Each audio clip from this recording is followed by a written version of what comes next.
Sometimes in life, you gotta be on the move. You understand? You got things to do. You're from city to city, state to state. I'm in the nation's capital today. I got stuff to do. But there's never fear. Never fear. Why? Because Doggy Dog is here in the house. Mad Dog Russo, ready to hold it down. My boy Swagu, traveling all over the country. We go all over the country, being that soccer dad or whatever it is. But basketball, volleyball, everything like that. It's like that. It's like that. It don't matter. I got Shae in the house. I got Doggy in the house. My man Swagu is in the house. Ladies and gentlemen, you know what I like to say. Holla at your boy! Let's go.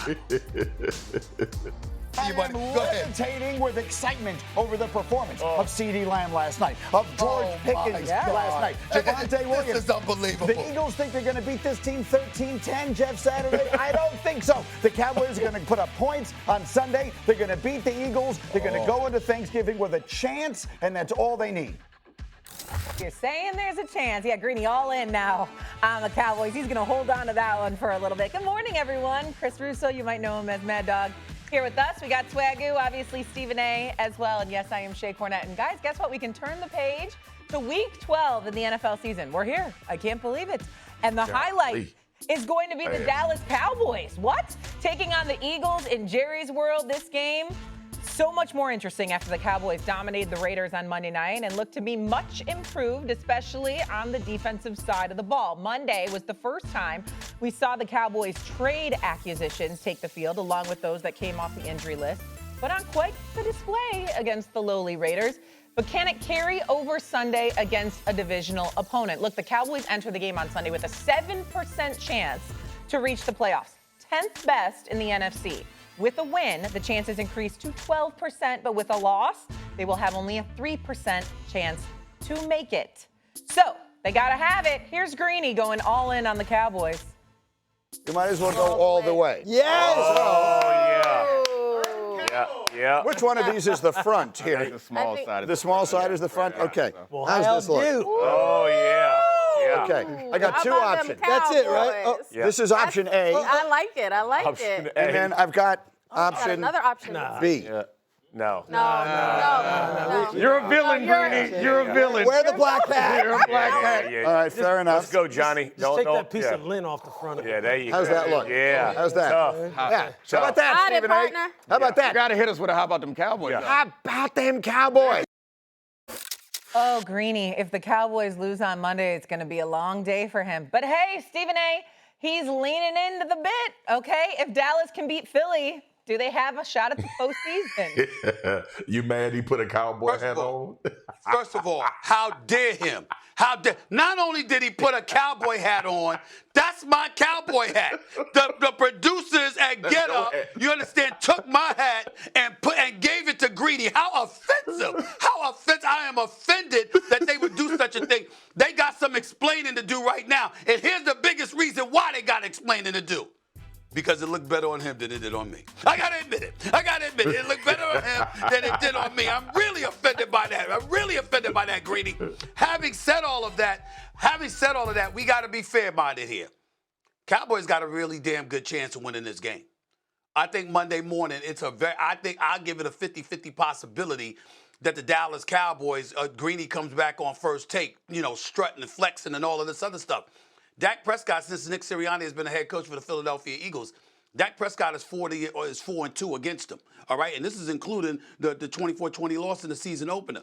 They've been averaging 35 points a game against the Philadelphia Eagles defense. Okay, we got to remember that 285 yards passing a game against the Philadelphia Eagles since Nick Sirianni has been coach. All right, 16 touchdowns and just 1 interception for Dak Prescott in those 6 games. Dak Prescott balls against the Philadelphia Eagles, and they're going to be on their home turf. You got Pickens, you got CeeDee Lamb, I mean, listen, when you look at the Dallas Cowboys offense, they're formidable. When you look at the way the Eagles defense, the Eagles offense has been struggling, that's definitely real as well. Now, the Eagles defense, you didn't have Jalen Carter, who got suspended, or got ejected, rather, in the opener 6 seconds in for spitting on a player, okay? You know, Overshown, he wasn't there, all right, but he's back now. You look at Quinnen Williams, he's there now, okay? You look at Logan Wilson, he's there now. And the Dallas Cowboys defense, obviously, is significantly better than they looked earlier on in the season. So it is entirely plausible. I think this is a pick'em game, to be quite honest with you. The record is not something that you should pay attention to. You should pay attention to what the Cowboys are capable of and what the Philadelphia Eagles, who just invent ways to win games, how interesting and compelling and intriguing they've made games all throughout this season, when you would think that they would run roughshod over somebody and run away with a game. It's been far more interesting than we suspected.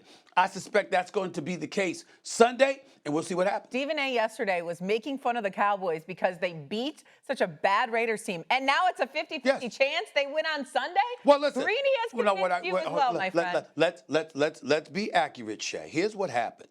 I was sitting up there and saying, what is all the bloviating about with the Cowboys because they beat the Raiders? It wasn't so much we were talking about what they're capable of doing against the Eagles this Sunday, Detroit or Kansas City or anybody else.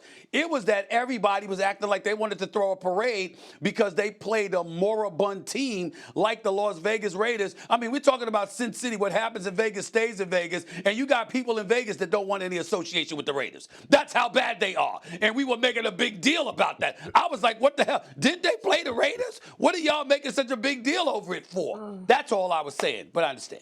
All right, so Swagu, what do you think now? If the Cowboys do win on Sunday and they do find a way to beat the Eagles, what are the chances that they make the postseason this year? I give them about a 20% chance. Listen, I understand the excitement of going into this game. It's a divisional game. I played this game for 8 years. You play twice a year, and sometimes it gets out of hand, but majority of the time, it's a close game, and it's a battle until the end. But I still am on the fence about Dallas. I haven't seen them perform well against really good teams in the last 3 outings. You think about I'm talking about the offense in particular. The Las Vegas Raiders were horrid. The Las Vegas Raiders, Shae, had 12 men on the field when Dallas was kneeling to end the game. That is inept.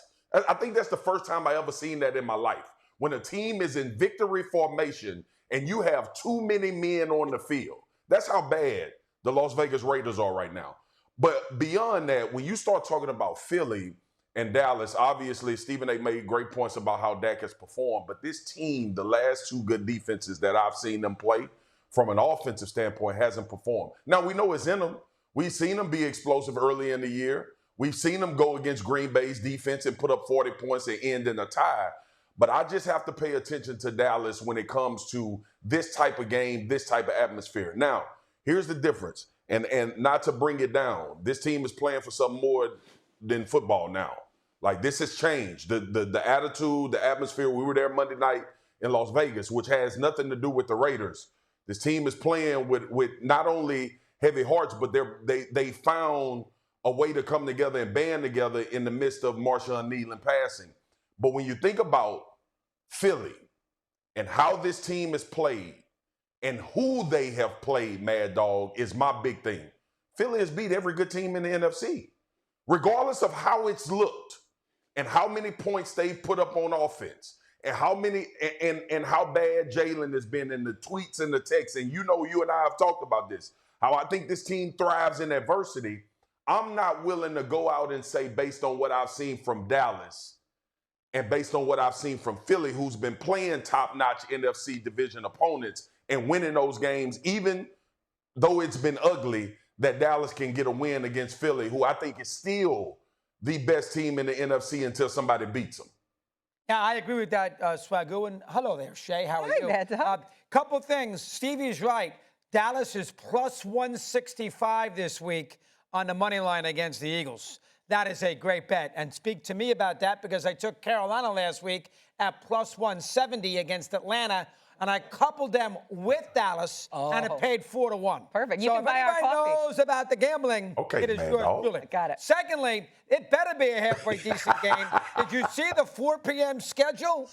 Atlanta and the Saints, Oh, my Lord. Jacksonville and Arizona, and Cleveland and Vegas. Those games are horrendous. So the Eagle-Cowboy game better be the Ice Bowl if we're going to have any juice on Sunday. We know what the Ice Bowl, Steve? Green Bay and Dallas in Green Bay. So we need a little juice. Now, the other thing I would say, before Stevie and Greeny, let's all take it easy a little bit with Dallas. They got to get to 10 wins to make the playoffs. They got to go 10-6-1. 9-7-1's not going to do it.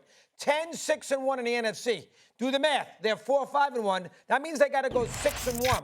Their next 3 games are Philly, Kansas City on Thanksgiving, and at Detroit. And then they play the Chargers in Minnesota.